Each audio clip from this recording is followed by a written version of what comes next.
actually just a superstar in the surf world. I mean, globally known and recognized for her incredible surfing. And Yolanda is one of my personal favorite surfers. I love her spirit on the beach and in the water. And Punta Roca is absolutely pumping. We're straight into live action here at the Surf City El Salvador Pro. Yo-Yo going straight up into the lip line. A little bit of downtime around it, but you can see we've got swell that we're working with here today.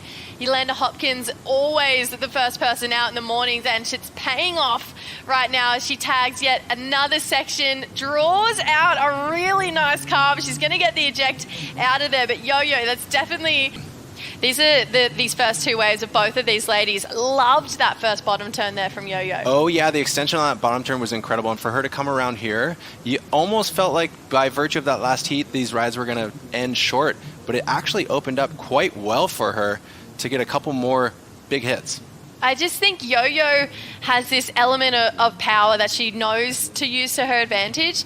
A way to make a statement at the start of the heat.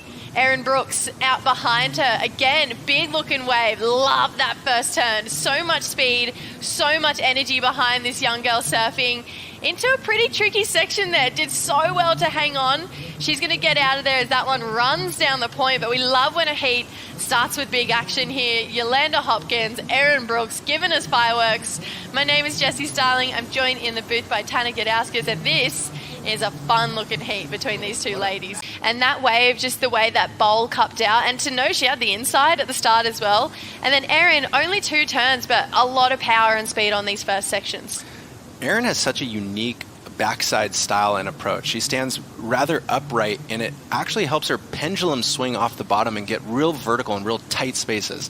And I knew at CI, Parker Coffin was a big one for them because he wasn't on tour, but he would have such a high surfboard IQ. He ended up developing the first CI Pro with them, and that was for the exact reason. Here, as we see Erin go on another right.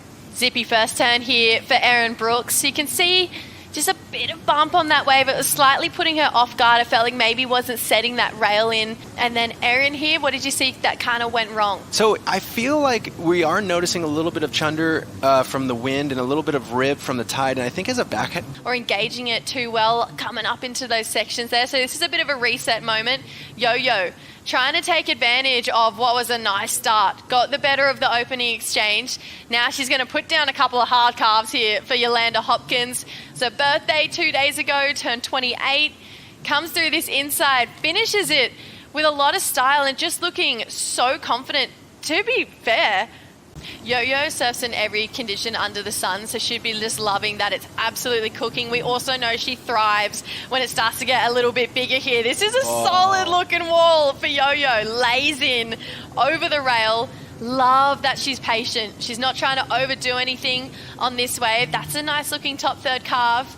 She's got a lot of foam. She's going to go for it anyway. Yes. And just hit every single closeout section coming back at her. Now she's on a big groomed point break, so she's guaranteed to do some big turns. Yeah, and this first turn was really nice. But what I liked is she looked relaxed. She wasn't forcing it. She knew she had to let the wave set up and was taking her time. Unfortunately, if this turn had delivered, it would have been actually really cool.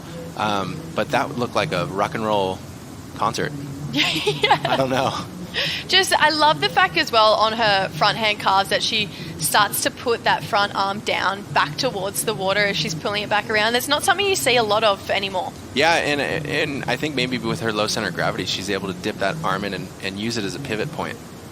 And then this end section, this would have been pretty grim. Yeah, for sure.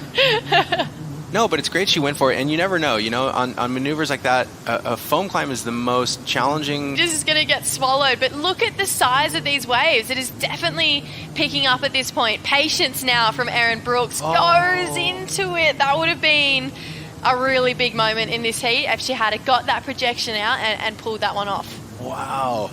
I'm still kind of reeling off Yolanda's wave. Like, yeah. The way that she was able to hold her line for so long in some of these bottom turns and do the world's biggest foam climb as a goofy foot, that's what I would be thinking is, okay, if I can get 2 really dynamic maneuvers, even this is not a set wave, maybe it's going to be easier to surf and I can flip the switch on this heat. Yeah, let's just see some momentum right now from Erin Brooks. She's going to get up into this first section here and goes down again. So Erin, we know that she surfs with a lot of emotion. She wants to be doing her best surfing every single time she's on her feet right now. So you can see potentially just a little bit of frustration creeping in. She probably would have got flogged. Thinking about the women's at round 1, Yo-Yo is currently holding it down right now. She's got a 5 and a 4.17, has the lead. She's going to keep on swinging. I love the connection through the inside here from Yolanda Hopkins.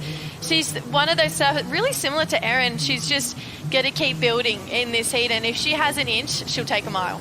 Is it the fact that with one good score from Erin, it could really break this heat open again? And this last wave from Yo-Yo, any moments that really stand out for you? Oh, for sure. I love the way she's approaching these waves, but again, like we're saying, the wave is closing down. I think that little bit of chop on the wave face makes it harder, and it holds you back a little bit. Right now, she's only chasing a 6.34, so it's actually a really attainable score, also considering just how much talent this young woman possesses. She's going to go this smaller inside wave. I actually quite like the idea of these smaller ones.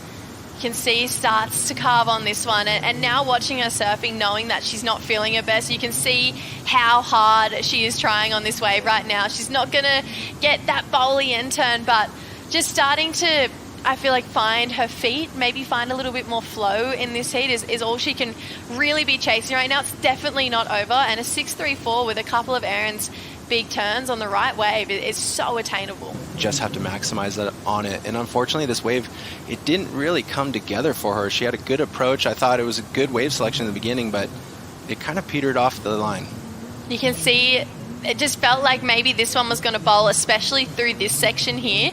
But I feel like, correct me if I'm wrong, as a goofy footer out there, I definitely notice as a natural footer myself, it's really easy.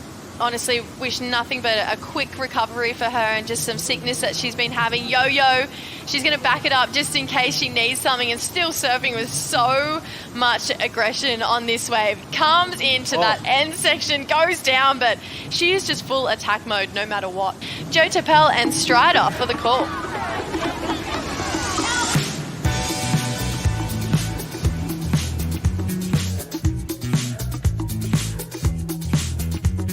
Even on those earlier days, some of the clips that I saw, she was just looking really in form. So she's going to have to pack up, get ready for Brazil.